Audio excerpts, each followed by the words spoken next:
Todos fuimos alumnos alguna vez. Todos llevamos una historia que no se dijo en voz alta. Este podcast no es una clase más. Es un espacio para recordar lo que dolió en silencio, para nombrarlo y quizá transformarlo. Bienvenidos a lo que no se dice en clase.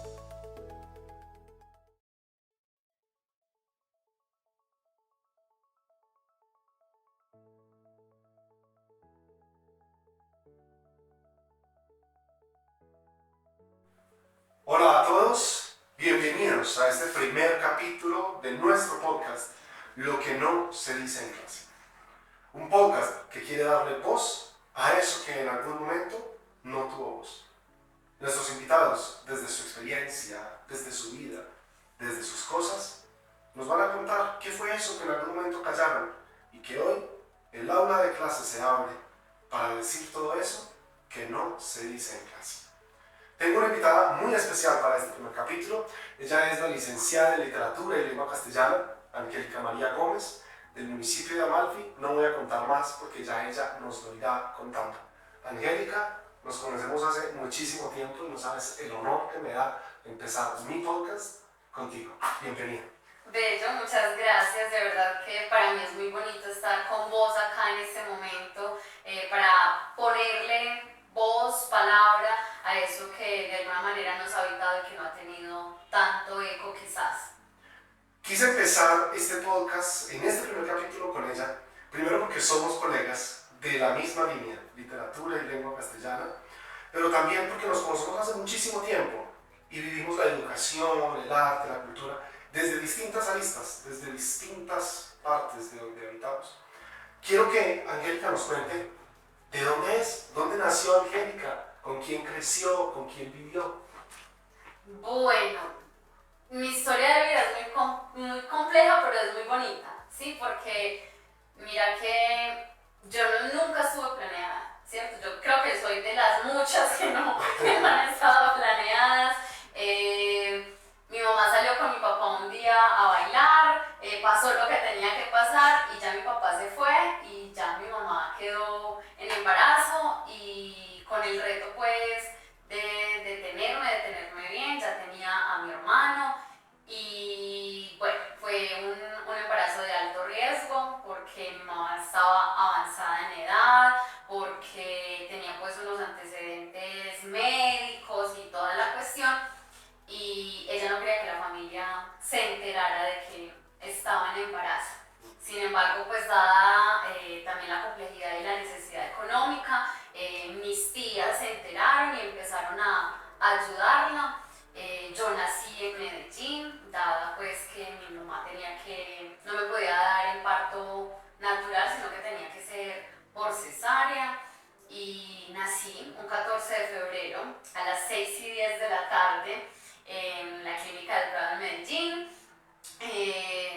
Esa misma noche después de que nací, me detectaron bilirrubina postparto, que es muy normal, pero digamos que en mi caso también, dada la complejidad, pues era muy riesgosa, entonces me tuvieron casi que un mes en incubadora, mi mamá súper pendiente, súper bien, y ya después de que pasó como toda esa situación médica, ya nos fuimos a la ciudad de donde mi mamá era, que es Amalfi, ¿cierto? El municipio de Amalfi, y allí crecí con todo el amor de un hermano y de una mamá pendientes, dedicados, trabajadores, y digamos que como nunca estuvo esa figura paterna y mi hermano era mucho mayor, entonces yo le decía papá a mi hermano.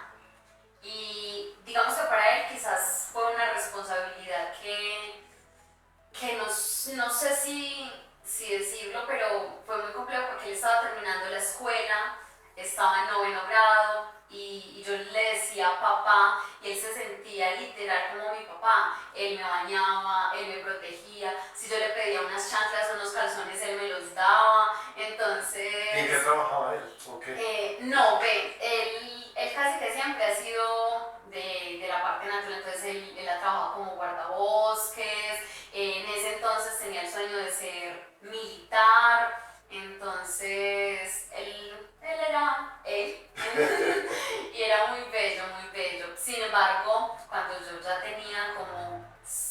años, en un diciembre, se sentó toda la familia y me dijeron que él no era mi papá, que él era mi hermano. Uy, romper Sí. esa imagen. Sí, y para mí fue como que, pero le puedo seguir diciendo papá. Y todos me decían que sí, pero que yo debía de saber que él no era mi papá. ¿Y ahí estabas en qué grado? ¿Estabas en primero, segundo, primerito? No, ni siquiera, o sea, fue en un diciembre, estábamos todos reunidos, compartiendo, y mi tía Teresa, al ver que yo siempre era mi papá, nos dijo pues que no era como lo correcto. Mostrémosle la realidad a la niña. Sí, total. Sin embargo, yo le seguí diciendo papá, él igual, por ejemplo, cuando me regalaron ese mismo diciembre la bicicleta, él me enseñó a montar bicicleta, entonces... ¿Tu papá? Sí, era mi papá. Y entonces, bueno, quiero seguir por ahí. ¿Y tu papá? Mi papá cuando yo tenía 8 años, más o menos, sí, lo conocí. Mi hermano, que también es hijo de él, me recogía en la escuela. Entonces ese día fueron los dos por mí. Y mi hermano me lo presentó. Uy, ¿cómo fue eso? Eso fue, es que yo no sé, porque yo salí de clase y yo saludé pues a mi hermano, hola papá, porque yo le decía todavía papá. Entonces, él es su papá. O sea, así. Sí, así sin más nada. Y yo como que, hola, Angélica. Y entonces él, Pedro Adán. ¿En qué grado? ¿Tercero? En segundo. Pedro Adán. Y yo, bueno. Y es que era muy bonito porque igualito a mi abuela, o sea, la mamá de mi papá, yo iba con mi hermano y con mi mamá a visitarla al asilo, porque ella vivía en un asilo. Y yo sabía pues que ella era mi abuela, que era la mamá de mi papá, pero no había nunca conocido a mi papá. Y ese día nos fuimos para la casa de mi mamá, después de que me recogieron. Llegamos, yo con mi rutina común y corriente, a comerme la gelatina, hacer las tareas, mi mamá y mi hermanito hablando con él, bueno, contándose de qué había sido de la vida. Y yo pues... ¿Normal? Sí, yo no le di como... ¿No asimilabas aún? No, pues la verdad yo creo que mi relación con mi papá siempre ha sido así. Y ya cuando estaba como en noveno, décimo, él regresó a Malfi a vender la casa de mi abuela, que ya pues se había muerto, porque él vive en El Tigre, que es un corregimiento de Begachí. Y tiene pues otros hijos, se casó con la esposa, que era mi mamá. Es probable que nos estén viendo incluso de otros lugares. Begachí es un municipio del departamento de Antioquia, lo mismo que Malfi. Entonces El Tigre es que vereda, corregimiento de este municipio. Sí. Angélica, ¿cómo una niña de 8 años, 9 años, le afecta quizá el pensamiento encontrarse de que lo que ella entendía como papá no es papá? ¿Y cómo empieza a vivirse esa escuela y esa escolaridad? ¿Afectó en algo? ¿Cómo pasaron los días a partir de ahí? Dices que normal la rutina, pero quizá ahorita lo dices así, ¿pasaba algo en particular? No, la verdad no, porque mi hermano siempre estuvo ahí, en realidad.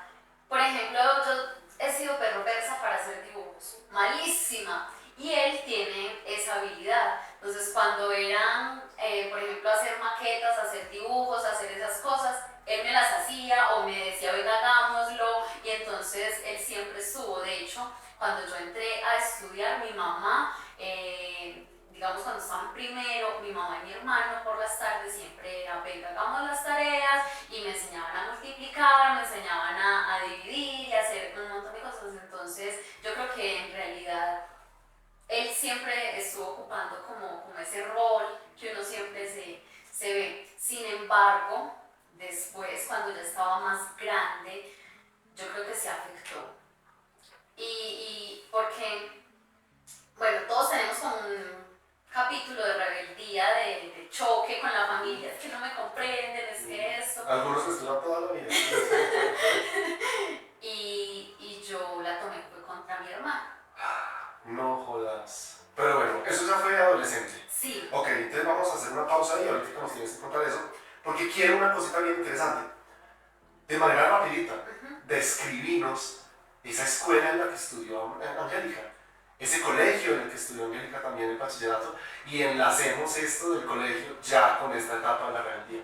Describinos, se llamaba así, y cómo era. Bueno, yo estudié en la institución educativa María Auxiliadora en ese entonces, que ya se llama Institución Educativa Eduardo Fernández Botero.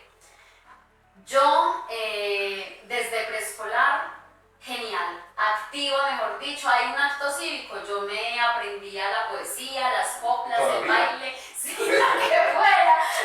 Entonces, siempre fue como muy bonito para mí estar en el colegio. De hecho, yo todavía me amaño en el colegio al 100, y era una escuela donde solamente estábamos niños, ¿sí? Y en primero yo recuerdo que a mí me motivaban como un niño, y entonces acá me cogían una colita que parecía una pila, la típica, ¿cierto? Pero a mí siempre me hacían el honguito, porque mi mamá me hacía el honguito. Y cuando entré a primero, yo recuerdo que mis zapatos eran diferentes a los de todas las niñas, eran más gruesos, eran más feos. y mi uniforme siempre era el más largo, las medias me apretaban para afuera. y era muy chévere. Sin embargo, pues económicamente nosotros no éramos muy estables. Entonces a mí siempre me tuvieron en la sopa. Yo amo las sopas del colegio. Los profes hacían, digamos, apadrinamiento conmigo. Entonces ellos me pagaban el restaurante, y como yo era tan buena estudiante, entonces también se fue creando como esa afinidad con ciertos profes a la hora de hacer varias cosas. Y yo recuerdo que a mí me hacían bullying. A mí me esperaban afuera del colegio para pegarme, para tirarme el bolso, y yo no sabía cómo decirle a mi mamá. Yo no sabía, y un día yo llegué mal porque me habían pegado a la esquina siguiente de la escuela y nadie estuvo ahí para defenderme. Y yo llegué y mi mamá notó que no era normal, ¿cierto? Y entonces ella me dijo que qué me había pasado.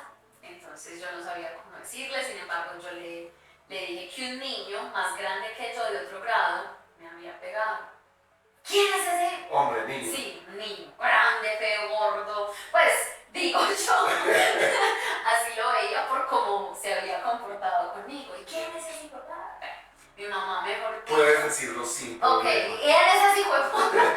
¿Cómo así que tal cosa? No, esto se tiene que arreglar, es que bueno.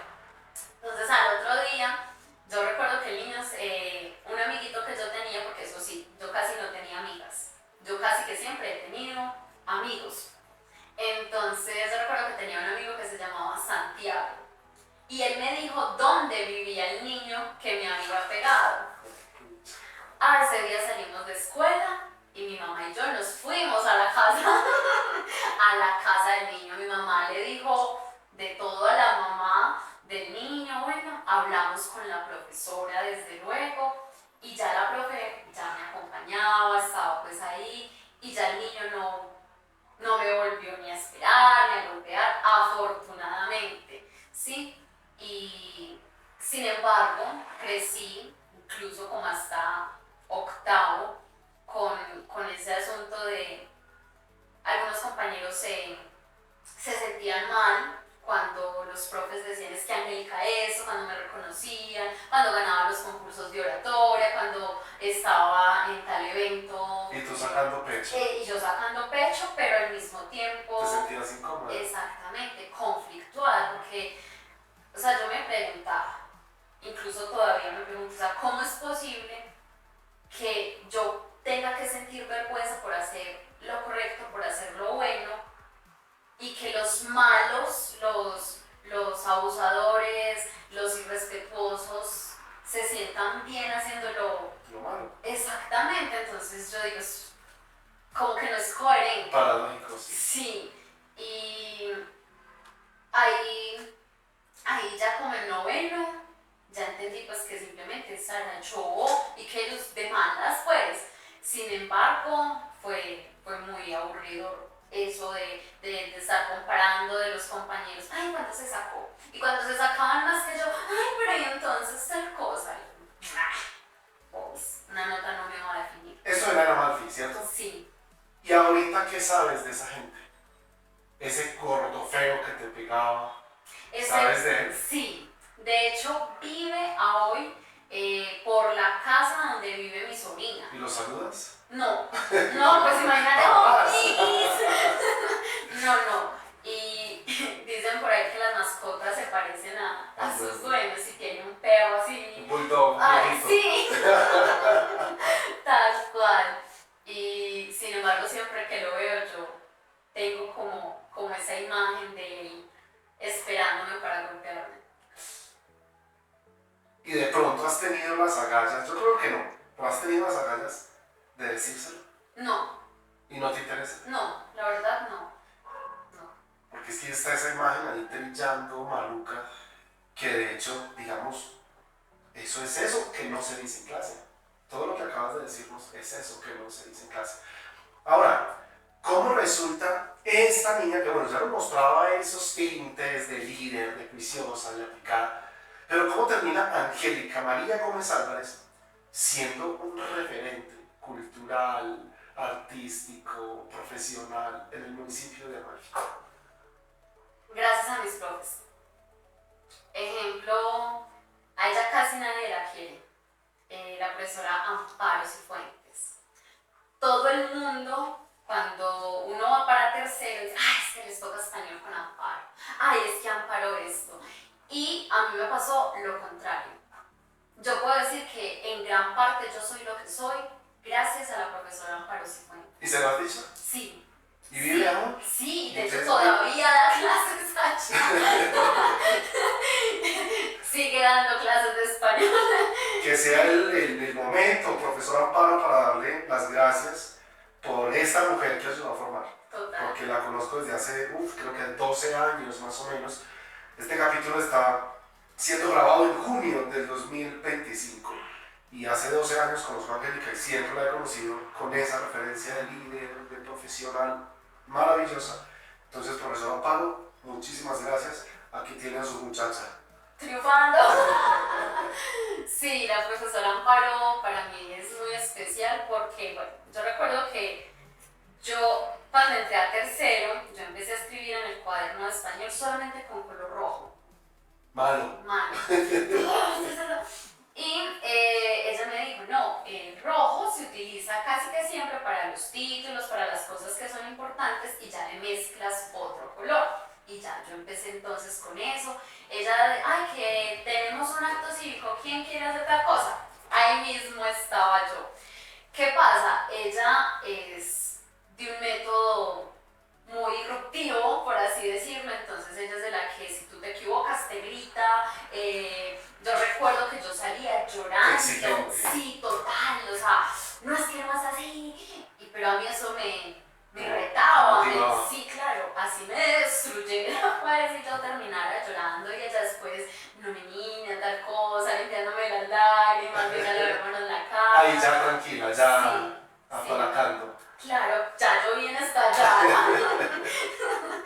y ella en todo lo que se podía, ella me ayudaba. Ella me metía a concursos de poesía, a concursos de oratoria. Ella, venga mi niña, para la casa hagamos esto. Y entonces hacíamos obras de teatro con ella. Yo recuerdo mucho una en especial que era súper jocosa y yo me tenía que sacar los mocos y era, no, pues mejor dicho, yo terminé sacándome los mocos de verdad.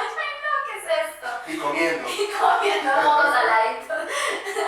Entonces, sí, de hecho ella me regaló una pijama una vez y yo hasta hace poco yo la conservaba porque para mí súper especial.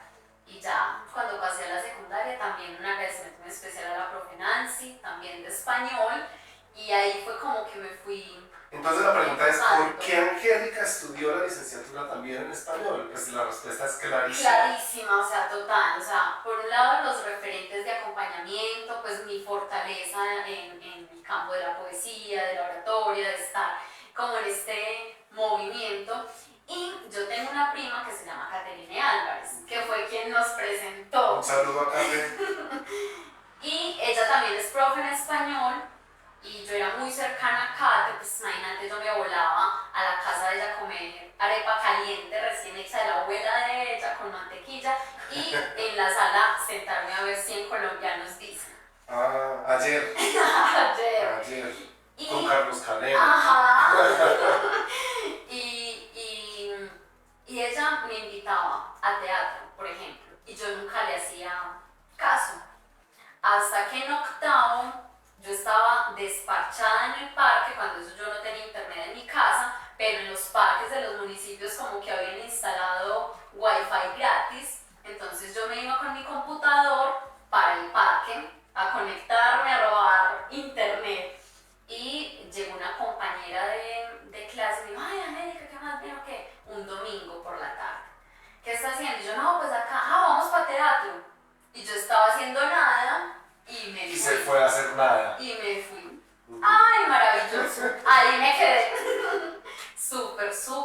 Y ya empecé también con el cuento del teatro. Gracias a Raúl, que era el director de ese entonces, ajá.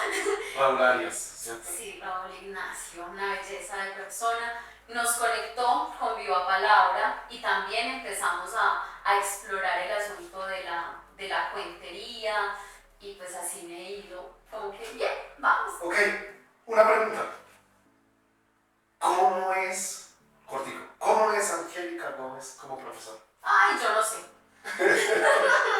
Yo no sé. Porque es una mezcla, yo creo. A veces es que esto es muy difícil. Esa pregunta me... Uno definirse. Sí, total. Entonces se la voy a poner más fácil. Ya ejerciendo la labor docente, ¿qué ha sido eso que Angélica como profesora no ha dicho en clase? Es que más fácil. Conchudo. Porque es que cabe aclarar que a veces entramos que el protagonista del aula es el estudiante. Y sí, pero a veces nosotros los docentes también dejamos de decir cosas. Nosotros también sentimos, nosotros también nos conmovemos. Y son cosas que a veces no tienen voz. A eso me refiero. ¿Qué has dejado de decir? Yo creo que más bien que he dejado de decir es una cuestión de qué he dejado de hacer. Y en el hacer pues también está El decir, ¿cierto? Decir de otras formas. Esta Angélica que vemos que creció con la poesía, con el arte, con todo eso, a hoy que estoy en una vereda que se llama El Bagre, del municipio de Yondó, para mí ha generado cierta incomodidad justamente porque yo siento que he dejado de ser esa Angélica. Porque ya no estoy en un grupo de teatro, porque ya no estoy participando en eventos, digamos, abiertos, porque en Amalfi sí lo hacía, o sea, era la profe, pero la profe también presentaba eventos, la profe si venía el gobernador, entonces era quien hacía cuentería, la que motivaba a los estudiantes a hacer actos culturales y toda la cuestión. En cambio allí no, allí me dedico a dar clases. No más. Y no más, porque el año pasado incluso intenté leer un poco de los intereses de los estudiantes y me he dado cuenta que van muy en contravía de lo que quizás soy yo. Ay, vamos a montar una danza. No hay con quién, no hay vestuario, las estudiantes son evangélicas, los estudiantes no les gusta, no quieren, tienen otras prioridades. Entonces, para mí ha sido muy difícil también porque siento que no estoy siendo eso. Difícil. Sí. Muy difícil. Y después de haber tenido toda esta conversación, que ya estamos terminando, ¿quién es Angélica Gómez?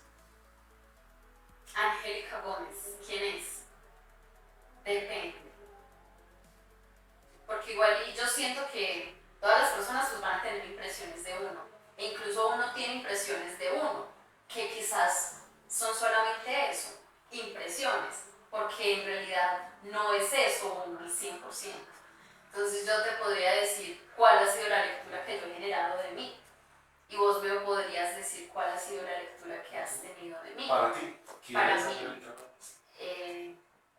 Pues yo diría que es esencia, ¿sí? Es como un libro, podría ser así la analogía, quizás también con la existencia misma, con pensamiento, sentimiento, experiencia. Pregunta para cerrar este primer capítulo de lo que no se dice en clase. Si eres un libro, ¿cuál es el título de ese libro? Angélica, ¿Y ya? ya. ¿Cómo te sentiste? Genial, genial. ¿Ok? Los invitamos a que sigan este podcast, que es de ustedes, es de nosotros. Y entre todos nosotros hacemos comunidad para darle voz a lo que quizá en el alma no tuvo voz, para hablar de lo que no se dice en casa. Chao.